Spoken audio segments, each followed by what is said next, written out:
മോഹൻലാൽ എന്ന നടൻ 1984 എന്ന വർഷം ചെയ്ത സിനിമകളെ കുറിച്ച് നമ്മളൊരു എപ്പിസോഡ് ചെയ്തിരുന്നു. അതിൽ നമ്മൾ കുറച്ച് സിനിമകളെ കുറിച്ച് പറഞ്ഞിരുന്നു. നായകൻ എന്ന രീതിയിൽ മോഹൻലാലിന്റെ ഒരു കരിയർ മാറി തുടങ്ങി അല്ലെങ്കിൽ ഉയർന്നു വന്ന ആ ഒരു വർഷമായിരുന്നു എന്നുള്ളത്. ഇന്നിപ്പോൾ ഞാൻ ഡിസ്കസ് ചെയ്യാൻ പോകുന്നത് 1985 85 എന്നൊരു വർഷം. ഏകദേശം 25ഓളം സിനിമകൾ മോഹൻലാൽ ചെയ്തിട്ടുണ്ട്. അതിൽ കൂടുതലും ഒരു നായകൻ എന്ന രീതിയിലാണ്. അതായത് വില്ലൻ എന്ന രീതിയിൽ നായകനായി മോഹൻലാൽ വളർന്നു തുടങ്ങി ഒരു സ്റ്റേബിളായി വരുന്ന അല്ലെങ്കിൽ ഒന്ന് എസ്റ്റാബ്ലിഷ്ഡ് ആയി വന്ന ഒരു വർഷമായിരുന്നു 85. ആ ഒരു വർഷത്തെ സിനിമകളെ കുറിച്ചും അതിന്റെ ബോക്സ് ഓഫീസ് സ്റ്റാറ്റസിനെ കുറിച്ചൊക്കെ നമുക്കൊന്ന് ചർച്ച ചെയ്യാം.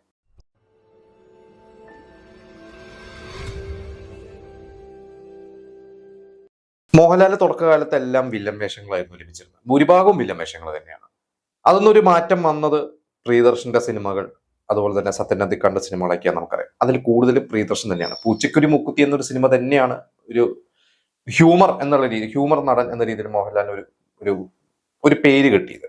അപ്പൊ 85 എന്നൊരു വർഷം എത്തിക്കാൻ ഇപ്പൊ പൂച്ചക്കുരി മൂക്കുത്തിയുടെ ആ ഒരു വിജയം, പ്രിയദർശൻ നൽകിയ ആ ഒരു ഊർജം, കുറച്ച് സിനിമകൾ പ്രിയദർശൻ ചെയ്തു 85-ൽ. അതിലൊരു സിനിമ അരമരം കിന്നരം. നമ്മളെല്ലാവരും ആ സിനിമ കണ്ടിട്ടുണ്ട്. ശ്രീനിവാസനാണ് അത് എഴുതിയത്, പ്രിയദർശൻ ഡയറക്ട് ചെയ്തു. അതില് മോഹൻലാലും ശങ്കറും ശ്രീനിവാസനും, ശരിക്കും നായകൻ ആരാന്ന് ചോദിച്ചാൽ നമുക്ക് ശങ്കർ എന്ന് വേണമെങ്കിൽ പറയാം. പക്ഷെ മോഹൻലാലാണ് ആ സിനിമ പൂണ്ട് വിളയാടിയത്. ആ ഒരു സിനിമ 85-ലെ വിജയ സിനിമകൾ ഒന്നായിരുന്നു. അത് ഒരു തുടക്കമാണ്. അതൊക്കെ പ്രിയദർശൻ മോഹൻലാൽ കോംബോന്റെ ഒരു തുടക്കം തന്നെയായിരുന്നു അരം കിന്നരം. പിന്നെ ഒരു സിനിമ ഓമനിക്കാൻ ഓർമ്മിക്കാൻ എന്നൊരു സിനിമ. ഇത് AB രാജ്, ഭയങ്കര സീനിയർ ആയിട്ടുള്ള ഡയറക്ടറാണ്. അദ്ദേഹം ഡയറക്ട് ചെയ്ത സിനിമയാണ്. ഇതിൽ മോഹൻലാൽ തന്നെയാണ് മെയിൻ നായകൻ. പിന്നെ മണിയമ്പള രാജു, സന്തോഷ്, അങ്ങനെ ഒരുപാട് പേര് അഭിനയിച്ചിട്ടുണ്ട്. ഇതിൽ ജോൺ പോൾ ആണ് ഇതിൽ സ്ക്രിപ്റ്റ് ചെയ്തിരിക്കുന്നത്. പിന്നെ നായകൻ എന്നൊരു സിനിമയുണ്ട്, ബാലു കിരിയത്ത് ഡയറക്ട് ചെയ്ത സിനിമയാണ്. അതിൽ മോഹൻലാൽ നായകനാണ്. അതിൽ ക്യാപ്റ്റൻ രാജു, ശങ്കരാടി, വിജി, അങ്ങനെ ഒരുപാട് സ്റ്റാർ കാസ്റ്റ് ഉണ്ട്. അപ്പൊ വീണ്ടും ഇപ്പൊ നമ്മളിപ്പോ ഈ പറഞ്ഞപ്പോ തന്നെ 3 സിനിമകളും മോഹൻലാൽ നായകൻ തന്നെയാണ്. പിന്നെ അവിടുത്തെ പോലെ ഇവിടെയും എന്ന സിനിമ, അവിടുത്തെ പോലെ ഇവിടെയും സേതു മാധവൻ ഡയറക്ട് ചെയ്ത സിനിമയാണ്. ജോൺ പോൾ ആണ് സ്ക്രിപ്റ്റ് ചെയ്തിട്ടുള്ളത്. അതില് ശരിക്ക് മമ്മൂട്ടി മോഹൻലാലും ഒരു തുല്യ കഥാപാത്രങ്ങളാണ്. അതില് എനിക്ക് തോന്നുന്നു മമ്മൂട്ടിയുടെ പെങ്ങളെ മോഹൻലാൽ കല്യാണം കഴിക്കുന്നതും മോഹൻലാലിന്റെ പെങ്ങളെ മമ്മൂട്ടി കല്യാണം കഴിക്കുന്നതും അങ്ങനെയുള്ള നല്ലൊരു സിനിമയായിരുന്നു. പക്ഷെ അതൊന്നും അങ്ങനെ വലിയൊരു വിജയമല്ലായിരുന്നു തോന്നുന്നു. ഞാൻ ആ സിനിമ പണ്ട് വീട്ടിൽ കാസറ്റ് ഉണ്ടായിരുന്നു. അന്ന് ആ കാസറ്റ് എടുത്തിട്ടാണ്, കാസറ്റിലാണ് സിനിമയൊക്കെ കണ്ടിട്ടുള്ളത്. അന്ന് തിയേറ്ററിൽ ഇറങ്ങുമ്പോൾ ഞാൻ ജനിച്ചിട്ടുണ്ട് തോന്നുന്നു. 85, ഞാൻ 85ലാണ് ജനിക്കുന്നത്. എന്തായാലും ആ സിനിമ അന്ന് പിന്നീട് ടിവിയിലൊക്കെ വന്നിട്ടാണ് ആ ഒരു സിനിമ ഞാൻ ഒരുപാട് തവണ കണ്ടിട്ടുണ്ട്. കാസറ്റിലും കണ്ടിട്ടുണ്ട്, ടിവിയിലും കണ്ടിട്ടുണ്ട്. ഇന്നിപ്പോ യൂട്യൂബിലൊക്കെ നിങ്ങൾ നോക്കിക്കഴിഞ്ഞാൽ കാണാം. പിന്നെ ഞാൻ പിറന്ന നാട്ടിൽ ചന്ദ്രകുമാർ എന്ന ഡയറക്ടറാണ്. ചന്ദ്രകുമാർ ഇതിൽ സോമനാണ് ഒരു മെയിൻ നായകൻ. പിന്നെ മോഹൻലാൽ, സോമന്റെ അനിയനായിട്ടാണ് അതിൽ മോഹൻലാൽ അഭിനയിച്ചിരിക്കുന്നത്. ഈ ഒരു സിനിമയാണ് ചന്ദ്രകുമാറിന്റെ സിനിമയിൽ മോഹൻലാൽ ആദ്യമായിട്ട് അഭിനയിക്കുന്നത്.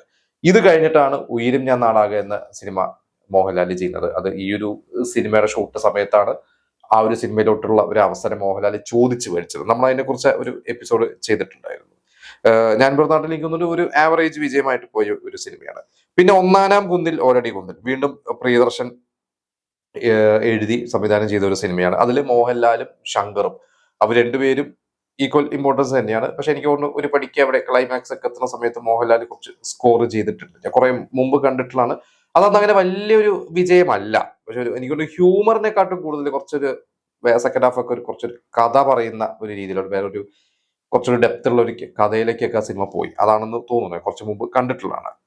പിന്നെ അനുബന്ധം എന്ന സിനിമ, വീണ്ടും ഐ.വി. ശശി, അത് മൾട്ടി സ്റ്റാർ ആണ്. ഐ.വി. ശശിയുടെ ഏറ്റവും കൂടുതൽ സിനിമകൾ മമ്മൂട്ടിയും മോഹൻലാലും ഇവർ ഒരുമിച്ച് തന്നെയാണ് അഭിനയിച്ചിരിക്കുന്നത്. അല്ലെ, അത് ഈ ഒരു സിനിമയ്ക്ക് 4 സ്റ്റേറ്റ് അവാർഡ് കിട്ടിയിട്ടുണ്ട്. MT വാസുദേവനാർക്ക് കിട്ടിയിട്ടുണ്ട്, സീമയ്ക്ക് ലഭിച്ചിട്ടുണ്ട്. പിന്നെ അതിൽ ചൈൽഡ് ആർട്ടിസ്റ്റിന് വിമലിന് ലഭിച്ചിട്ടുണ്ട്, എഡിറ്റർ കെ നാരായണന് ലഭിച്ചിട്ടുണ്ട്. ഏതായാലും നല്ലൊരു സിനിമയായിരുന്നു അനുബന്ധം. ഐ.വി. ശശിയുടെ മികച്ച സിനിമകൾ ഒരു സിനിമ തന്നെ. പിന്നെ മുളമൂട്ടിൽ അടിമ എന്നൊരു സിനിമ, അത് PK ജോസഫ് എന്ന ഡയറക്ടറാണ്. പാപ്പനക്കോട് ലക്ഷ്മണനാണ് അത് എഴുതിയിരിക്കുന്നത്. അതിലും ഈ പറഞ്ഞ വലിയൊരു സ്റ്റാർ കാസ്റ്റ് ആണ്. മോഹൻലാൽ, MG, സോമൻ, സന്തോഷ്, അടൂർ ബാസി, ജനാർദ്ദനൻ, CA പോള്, അങ്ങനെ വലിയൊരു സ്റ്റാർ കാസ്റ്റ് ഉണ്ട് സിനിമ മുളമൂട്ടിൽ അടിമ. പിന്നെ വസന്തസേന എന്നൊരു സിനിമ മോഹൻലാലിൻ്റെതായിട്ട് വർഷം ഇറങ്ങിയ സിനിമ. K. വിജയൻ എന്ന ഡയറക്ടറാണ്. എനിക്കൊണ്ട് K. വിജയൻ ഒരു ഇൻസ്റ്റിറ്റ്യൂട്ട് പ്രൊഡക്റ്റ് ആയിരുന്നു തോന്നുന്നു. അദ്ദേഹം വന്ന ആ ഒരു ഇൻസ്റ്റിറ്റ്യൂട്ടിൽ നിന്നൊക്കെ പഠിച്ചിറങ്ങിയിട്ടുള്ള ഒരു സംവിധായകനായിരുന്നു. ഇത് ഒരു സീരിയസ് മൂഡിലുള്ള സിനിമയാണ്. സുധാകർ മംഗളോദയത്തിന്റെ കഥയാണ്. ഇതിൽ മോഹൻലാലിനെ കൂടാതെ ഈ സിനിമയിൽ ശങ്കറാണ് അതിൽ മെയിൻ റോള്. മോഹൻലാൽ ഒരു എക്സ്റ്റൻഡഡ് ക്യാമിയോ റോളാണ്. സീമ, രതീഷ്, ശോഭന തുടങ്ങിയവരൊക്കെയാണ് അതിൽ അഭിനയിച്ചിരിക്കുന്നത്. പിന്നെ മറ്റൊരു സിനിമ പ്രിയദർശൻ തന്നെ ഡയറക്ട് ചെയ്ത സിനിമ കൊച്ചിൻ ഹനീഫ എഴുതിയൊരു സിനിമയാണ്. പക്ഷെ ഈ ഒരു സിനിമയെ കുറിച്ച് എനിക്ക് തോന്നുന്നു പലർക്കും അറിയുന്നുണ്ടാവില്ല. പ്രിയദർശൻ മോഹൻലാൽ സിനിമകൾ ആരും അങ്ങനെ ശ്രദ്ധിക്കാത്ത ഒരു അല്ലെങ്കിൽ അധികം കാണാത്ത ഒരു സിനിമയാണ്. പറയാനും വയ്യ, പറയാതിരിക്കാനും വയ്യ. ഇത് ശരിക്കും ഒരു ഹിന്ദി സിനിമയുടെ റീമേക്ക് ആണ്. ഇതിൽ മമ്മൂട്ടിയാണ് പ്രധാന കഥാപാത്രം. മമ്മൂട്ടിയും ശങ്കർ പിന്നെ മേനക ഇവരൊക്കെയാണ് അതിന്റെ മെയിൻ ക്യാരക്ടേഴ്സ്. പിന്നെ മോഹൻലാലും അതിലൊരു വേഷം ചെയ്തിട്ടുണ്ടെന്നുള്ളൂ. പക്ഷെ ഈ സിനിമ അന്ന് വിജയിച്ച ഒരു സിനിമയല്ല.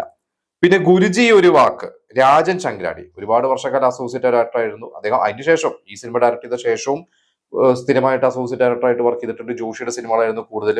പിന്നീട് അദ്ദേഹം അത് കഴിഞ്ഞിട്ട് മീനത്ത് താലി കെട്ടുന്ന സിനിമ ഡയറക്ട് ചെയ്തു. അദ്ദേഹം ചുരുക്കം സിനിമകൾ അദ്ദേഹം ചെയ്തിട്ടുള്ളൂ. അതിലൊരു സിനിമയാണ് ഗുരുജി ഒരു വാക്ക്. ഇത് വേണുനാഗവള്ളിയാണ് സിനിമ എഴുതിയത്. ഇതിൽ മോഹൻലാലും മധു, നെടുമുടി വേണു, രതീഷ് അങ്ങനെ വലിയൊരു സ്റ്റാർ കാസ്റ്റ് ആണ് ആ ഒരു സിനിമയിലുള്ളത്. പിന്നെ സിനിമ അങ്ങാടിക്കപ്പുറത്ത്, അത് ഐ.വി. ശശി തന്നെ. വീണ്ടും multi star cinema. Mohanlal, Mammootty, Adoor Bhasi, Kaviyoor Ponnamma ഇങ്ങനെ വലിയ സ്റ്റാർ കാസ്റ്റ്. ടി ദാമോദരന്റെ സിനിമ. അപ്പോൾ കുറച്ച് ഒരു തൊഴിലാളി, ഫാക്ടറി, രാഷ്ട്രീയം ഇതെല്ലാം പറയുന്ന ഒരു സിനിമ തന്നെയായിരുന്നു അത്. പിന്നെ കൂടും തേടി എസ് എൻ സ്വാമി എഴുതി പോൾ ബാബു ഡയറക്ട് ചെയ്ത സിനിമ. ആ സിനിമ ഇന്ന് പലർക്കും അറിയുന്നത് അതിന്റെ പാട്ടായിരിക്കും, വാചാലം എൻ മൗനം എന്നുള്ള ആ ഒരു പാട്ട്. അത് സിയാദ് കോക്കർ പ്രൊഡ്യൂസ് ചെയ്ത്, അദ്ദേഹത്തിന്റെ ആയിരിക്കും ആദ്യത്തെ സിനിമ എന്നുള്ളത് സിയാദ് കോക്കർ പ്രൊഡ്യൂസ് ചെയ്തിട്ടുള്ളത്. പിന്നീട് അദ്ദേഹം ഒരുപാട് സിനിമകൾ ചെയ്തിട്ടുണ്ട്. അതിൽ പി.സി. ശ്രീരാമാണ് അതിന്റെ ക്യാമറ. രാധിക ശരത് കുമാർ അവരാണ് അതിന്റെ മോഹൻലാലിന്റെ പേരായിട്ട്. ആ സിനിമ അന്നൊരു ഹിറ്റായിട്ടുള്ള ഒരു സിനിമ തന്നെയായിരുന്നു. പിന്നെ ജീവന്റെ ജീവൻ, അത് ജെ വില്യംസ് ആണ് അത് ഡയറക്ട് ചെയ്തിരിക്കുന്നത്. അതിൽ മോഹൻലാൽ നായകനായിട്ടുള്ള സിനിമ. മോഹൻലാൽ, മണിയമ്പിള്ള രാജു, ഒരുപാട് പേരുണ്ട് അതിൽ. ശരത് സക്സേന, ബാലയ്ക്കനാര്, കുതിരോട്ടം പപ്പു. ആ ഒരു സിനിമ എനിക്ക് തോന്നുന്നു പണ്ടൊരിക്കൽ ടി വിയിൽ വന്നിട്ട് ഒരു ദിവസം സൂര്യ ടി വിയിലാന്ന് തോന്നുന്നു രാത്രി 10 മണിക്ക് വന്നിട്ട് അന്ന് പണ്ട് ഞാൻ ആ സിനിമ കണ്ടിട്ടുണ്ട്. അങ്ങനെ വലിയ വിജയിച്ച ഒരു സിനിമയൊന്നും അല്ല. പിന്നെ ബോയിങ് പ്രിയദർശൻ മോഹൻലാൽ കൂട്ടുകെട്ടിലെ വലിയൊരു ആ വർഷത്തെ ഏറ്റവും വലിയ ഹിറ്റുകളിൽ ഒന്ന് തന്നെയാണ്. ആ സിനിമയെ കുറിച്ച് ഒന്നും പറയണ്ട. മോഹൻലാലും മുകേഷും അങ്ങ് പൂണ്ട് വിളയാടിയിട്ടുള്ള ഒരു സിനിമ തന്നെയായിരുന്നു. ശ്രീനിവാസനും പ്രിയദർശനും കൂടിയാണ് എഴുതിയിട്ടുള്ളത്. അതിനെ കുറിച്ചാണ് ശ്രീനിവാസൻ പറയാനുള്ളത്. പ്രിയദർശൻ അവിടെ നിന്ന് എഴുതി ഇങ്ങ് തരും, അത് ഡയലോഗ്സ് എഴുതും, അങ്ങ് കൊടുക്കും, എങ്ങനെ അങ്ങ് എഴുതി പോവാണ്. അവിടെ വെച്ചിട്ട് എഴുതിയ സ്ക്രിപ്റ്റ് ആണെന്നൊക്കെ പ്രിയദർശൻ പറഞ്ഞിട്ടുണ്ട്. ഈ സിനിമ ശരിക്കും അന്ന് വളരെ ബഡ്ജറ്റ് കുറച്ചാണ് ചെയ്തിട്ടുള്ളത്. കാരണം പ്രിയദർശൻ പറയാറുണ്ട്, പിന്നീട് ഹിന്ദിയിൽ പ്രിയദർശൻ സിനിമ ചെയ്തപ്പോൾ ഭയങ്കര ഒരു ക്യാൻവാസിൽ ചെയ്യാൻ പറ്റി. അന്ന് നമുക്ക് കാണും പറയാം. എനിക്ക് തോന്നുന്നു അതിലെ എല്ലാ നായികന്മാർക്കും ഒരു ഡബ്ബിംഗ് ഉണ്ട്. ആനന്ദവല്ലിയാണ് തോന്നുന്നത് ഡബ് ചെയ്തിരിക്കുന്നത്. അത് ഒരു ഒറ്റ ഡബ്ബിംഗ്, ഒരു സ്ത്രീ തന്നെ പല ശബ്ദങ്ങൾ തന്നെ നമുക്കതിൽ പല കഥാപാത്രങ്ങൾക്കും ഒരേ ശബ്ദം നമുക്ക് കേൾക്കാൻ പറ്റും.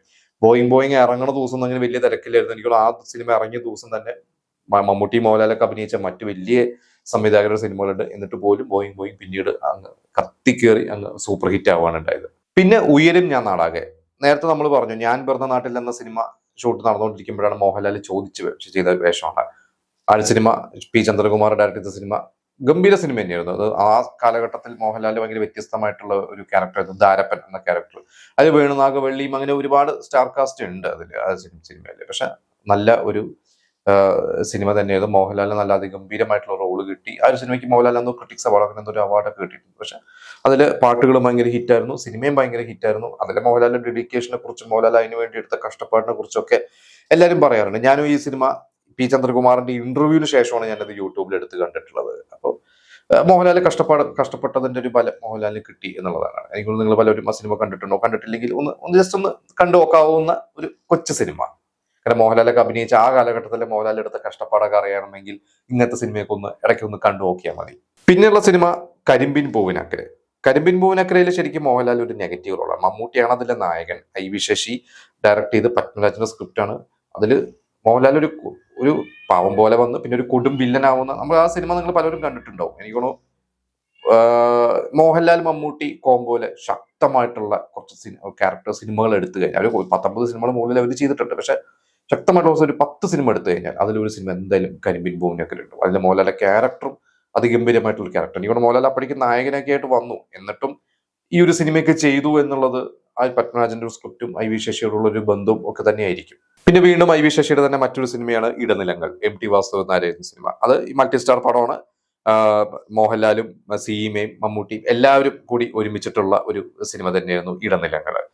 പിന്നെ പത്താമതായം ശശികുമാർ ഡയറക്ട് ചെയ്ത 84 നമ്മൾ ശശികുമാറിന്റെ ഇവിടെ തുടങ്ങുന്നു സിനിമയൊക്കെ നമ്മൾ പറഞ്ഞിരുന്നു. അതായിരുന്നു മോഹൻലാലിന്റെ ഒരു സോളോ അല്ലെങ്കിൽ അതിൽ റഹ്മാൻ ഉണ്ട് എങ്കിൽ പോലും മോഹൻലാൽ ഒരു ആക്ഷൻ ഹീറോ, ഒരു ഹീറോ എന്നുള്ള മെറ്റീരിയൽ ഒരു ആദ്യത്തെ ഒരു ഹിറ്റ് കിട്ടിയത് ശശികുമാറിന്റെ ഇതാ ഇവിടെ തുടങ്ങിയത്. അതിന്റെ ഒരു തുടർച്ചയാണ് പത്താമുദായം. പത്താമുദായമാണ് മോഹൻലാലിന്റെ അതുവരെയുള്ള ഒരു ഹീറോ എന്ന് അഭിനയിച്ച സിനിമയിലെ ഏറ്റവും വലിയൊരു ഒരു സൂപ്പർ ഹിറ്റ് ആയിട്ടുള്ള ഒരു സിനിമ. അത് എസ് എൽ പുരം സദാനന്ദനാണ് ആ ഒരു സിനിമ എഴുതിയിട്ടിരിക്കുന്നത്. ഇത് കാലിചരൺ എന്ന സിനിമയുടെ ഹിന്ദി സിനിമയുടെ റീമേക്ക് ആണ്.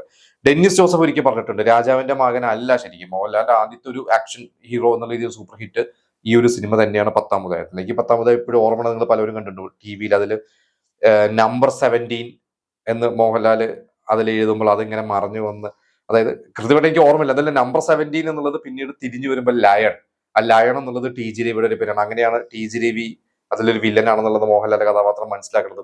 ഈ ഒരു എലിമെന്റ് പിന്നീട് നമ്മൾ സേതുരാമയ്യർ CBIയിലൊക്കെ മോസി, ഈഷോ, അതിന്റെ ഒരു തുടക്കം എനിക്ക് തോന്നുന്നു ഈ ഒരു ലയൺ ആണെന്ന് പലരും കണ്ടിട്ടില്ല. ഞാനൊക്കെ അത് ടി വിയിൽ പണ്ട് കണ്ടിട്ടുള്ളതാണ്. പിന്നെ പത്താമുദായമാണ് മോഹൻലാലിന്റെ ആ വർഷത്തെ ഏറ്റവും വലിയ ഒരു വിജയം, ഒരു ഹീറോ ആയിട്ട് അഭിനയിച്ചത്. അങ്ങനെ പത്താമുദയം എന്ന സിനിമയ്ക്ക് ശേഷം പിന്നീട് മോഹൻലാലിന് കുറെ ആക്ഷൻ റോളുകൾ ആളുകൾ വിശ്വസിച്ച് കൊടുക്കാൻ തുടങ്ങി. അങ്ങനെയാണ് ഈ രാജാവിന്റെ മകനൊക്കെ ശരിക്ക് സംഭവിക്കുന്നത്. പിന്നെ മറ്റൊരു സിനിമ MT IV ശശി കൂട്ടുകെട്ടിന്റെ മറ്റൊരു സിനിമ രംഗം. അതൊരു കഥകളി ബേസ് ചെയ്തിട്ടുള്ള ഒരു സിനിമ തന്നെയായിരുന്നു. എനിക്ക് തോന്നുന്നു അത് പണ്ട് ടി വിയിൽ വന്ന് ഞാൻ കണ്ടിട്ടുള്ള സിനിമയാണ്. ഒരു സീരിയസ് മൂഡിലുള്ള ഒരു സിനിമ തന്നെയാണ്. ശരിക്ക് സമ്മതിക്കണം, കാരണം IV ശശി MT ഒക്കെ പലതരത്തിലുള്ള സിനിമകൾ അവർ ചെയ്യുന്നുണ്ട്. IV ശശി തന്നെ ഒരു വർഷം എത്രയോ സിനിമകൾ ചെയ്യുന്നു. അതിൽ തന്നെ മമ്മൂട്ടി മോഹൻലാലും അഭിനയിക്കുന്നു.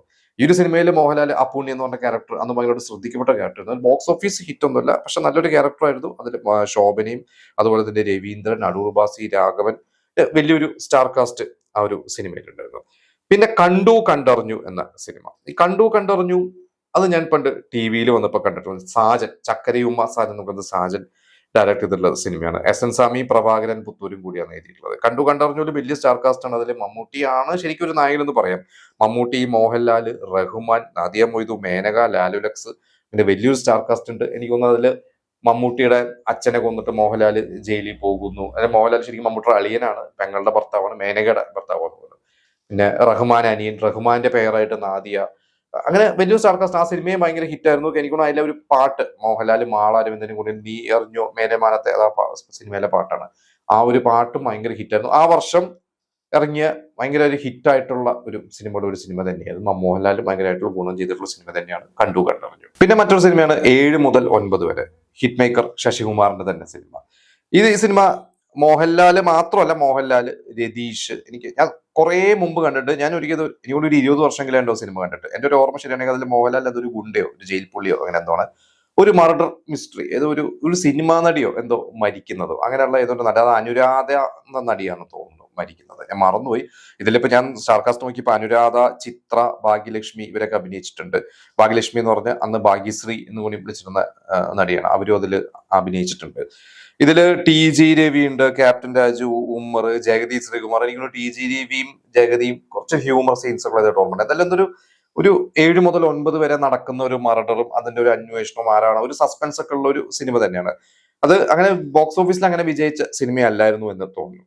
അപ്പൊ ഇത്രയും സിനിമകളാണ് മോഹൻലാലിന്റെ ആ വർഷം ഇറങ്ങിയത്. ഇതിൽ ഞാൻ ഏതെങ്കിലും മിസ് ചെയ്തിട്ടുണ്ടോ എന്ന് എനിക്കറിയില്ല. പിന്നെ ഒരു സിനിമ, അതെനിക്ക് ഇപ്പോഴൊരു കൺഫ്യൂഷൻ ഉണ്ട്, അത് 84 അവസാനമോ അതോ 85 തുടക്കമാണ് ഇറങ്ങിയത്. നോക്കത്ത ദൂരത്ത് കണ്ണുനട്ട്, ഫാസിലിന്റെ സിനിമ. ഫാസിലിന്റെ മാമാട്ടുകുട്ടിയമ്മയ്ക്ക് ശേഷം മോഹൻലാൽ അഭിനയിക്കുന്നു. ഒരു ഗംഭീര സിനിമ തന്നെയായിരുന്നു. അത് ഭയങ്കര ഹിറ്റായിരുന്നു. എനിക്ക് തോന്നുന്നു ഫാസിലിന്റെ കരിയറിലെ ഏറ്റവും വലിയ ഹിറ്റുകൾ ഒരു സിനിമ തന്നെയാണ്. കാരണം ഫാസിൽ പറയുന്ന മണിച്ചിത്രത്താഴമൊക്കെ ഉണ്ടെങ്കിൽ പോലും, അനീതിപ്രാവ് ഉണ്ടെങ്കിലും ഏറ്റവും കൂടുതൽ ടിക്കറ്റ് വിറ്റുപോയത് മാമാട്ടുകുട്ടിയമ്മയ്ക്കാന്ന് പറയാറ്. മാമാട്ടുകുട്ടിയമ്മ കഴിഞ്ഞിട്ട് അനീതിപ്രാവ് പോലും ഉള്ളൂ എന്നാണ് ഫാസിൽ പണ്ടപടി എഴുതിയിട്ടാണ് ഞാൻ വായിച്ചിട്ടുള്ളത്. അതേപോലെ തന്നെ സിനിമയിൽ നിന്ന് നോക്കത്ത ദൂരത്ത് കണ്ടുന്നുണ്ട്, നാദിയ മൊയ്തു. അതില് സിദ്ദിഖ് ലാലൊക്കെ അതിൽ അസിസ്റ്റൻസ് ആയിട്ട് വർക്ക് ചെയ്യുന്നത്. അപ്പൊ സിദ്ദിഖ് ലാലൊക്കെ പറഞ്ഞു, ആ ഒരു സിനിമയുടെ ഷൂട്ടൊക്കെ നടക്കുന്ന സമയത്ത് ഞങ്ങളൊക്കെ ഒരുമിച്ചാണ് താമസിച്ചിരുന്നത്, ഇവിടെ നവോദയയിലാണെന്ന് ഒരുമിച്ച് താമസിച്ച കഥയൊക്കെ ഒരിക്കൽ പറഞ്ഞിട്ടുണ്ട്. എനിക്കുള്ള ആ സിനിമ എന്തായാലും 84 ഡിസംബറിലോ 85 തുടക്കമാണ് ഇറങ്ങിയിരിക്കുന്നത്. അപ്പൊ ഇത്രയും സിനിമകളാണ് മോഹൻലാലിന്റെ 85 എന്നൊരു വർഷം എൻ്റെ ഒരു അറിവിലുള്ളത്.